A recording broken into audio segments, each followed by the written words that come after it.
Bonjour à tous, j'espère que vous allez bien. Bienvenue sur ma chaîne, je suis Mariam et je vous accompagne à travers mes vidéos pour retrouver des finances saines. N'oubliez pas de vous abonner à la chaîne si ce n'est déjà fait ou de liker les vidéos, ça fait toujours plaisir. Aujourd'hui, je vous retrouve pour une petite vidéo. Si tu débutes dans la gestion financière et que tu te demandes quel compte tu dois avoir pour gérer ton argent, alors cette vidéo est faite pour toi. Je vais parler des différents comptes bancaires recommandés qu'il faut avoir pour bien gérer ses finances. Petit disclaimer, ça dépend de chacun. Si vous souhaitez n'avoir qu'un compte, c'est votre choix et votre décision. Mais je vous donne la méthode que moi j'ai appliquée et que j'utilise toujours et que des personnes que j'ai coachées utilisent également et qui pour le moment sont satisfaits. Le premier compte à avoir, c'est un compte courant.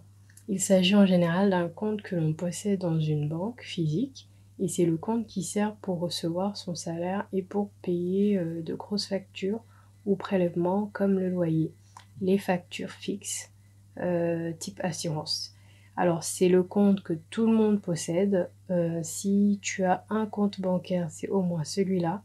On va dire que c'est ton premier compte bancaire que tu ouvres et que tu utilises si tu travailles pour recevoir donc ta paye. Et c'est le compte qui sert en général pour les dépenses importantes comme le paiement du loyer, les grosses factures, les prélèvements du crédit immobilier, les factures fixes type assurance qui sont prélevées tous les mois. Si tu es entrepreneur ou si tu as une activité en plus de ton emploi, je te suggère de créer aussi un compte pour cette activité afin de séparer les dépenses personnelles des dépenses professionnelles. Le deuxième compte à avoir, c'est un compte pour les charges variables. Donc à la différence des charges fixes qui ont un montant fixe prélevé tous les mois, comme le crédit immobilier, l'assurance de la voiture, l'assurance de la maison, la mensualité de l'école des enfants, tu sais que le montant est fixe tous les mois. Il te faut cependant un deuxième compte où tu ne gères que tes charges variables. Je te suggère d'avoir donc ce compte pour tes dépenses variables, c'est-à-dire un compte qui sert pour tes courses alimentaires, pour payer les frais liés aux enfants comme la cantine, les centres de loisirs, pour payer l'essence, pour payer le shopping, pour payer les sorties loisirs, le petit Uber, les restaurants. C'est avec ce compte que tu le gères. Tu définis un montant que tu vires tous les mois à partir de ton compte courant. Idéalement, tu peux ouvrir ce compte dans une banque en ligne. L'avantage, c'est que tu profiteras d'une prime de bienvenue pour l'ouverture du compte. La plupart des banques en ligne proposent des primes de bienvenue. Par exemple, Boursorama, c'est minimum 40 €, maximum 130 €. Fortunéo, c'est 50 € le minimum, le maximum en ce moment c'est 150 €. Et Hello Bank qui propose 80 € pour toute ouverture de compte. Before Bank aussi, 80 € et des fois même 130 €. Donc cette somme peut être super pour avoir un nouveau départ.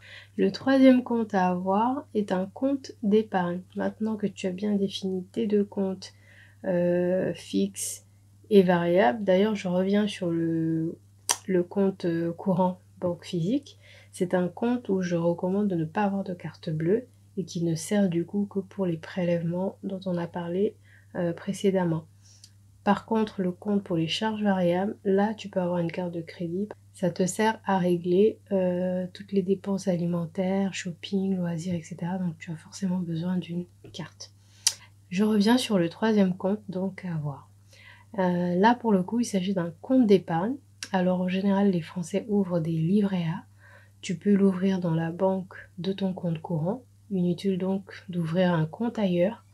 Cependant, je propose de garder dans ton livret A ton épargne de sécurité. Il s'agit de l'épargne qui te sert en cas d'imprévu. Par contre, si tu as d'autres projets et que tu souhaites épargner pour les réaliser, je ne conseille pas de mélanger cette épargne à l'épargne de sécurité.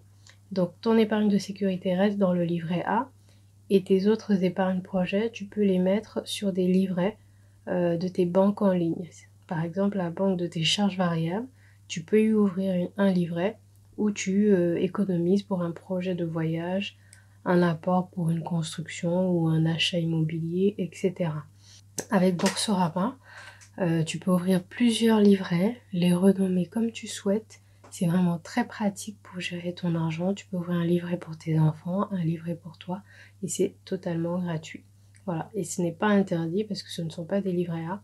Le livret A est à part et là ce sont des livrets mais qui sont aussi rémunérés avec des intérêts.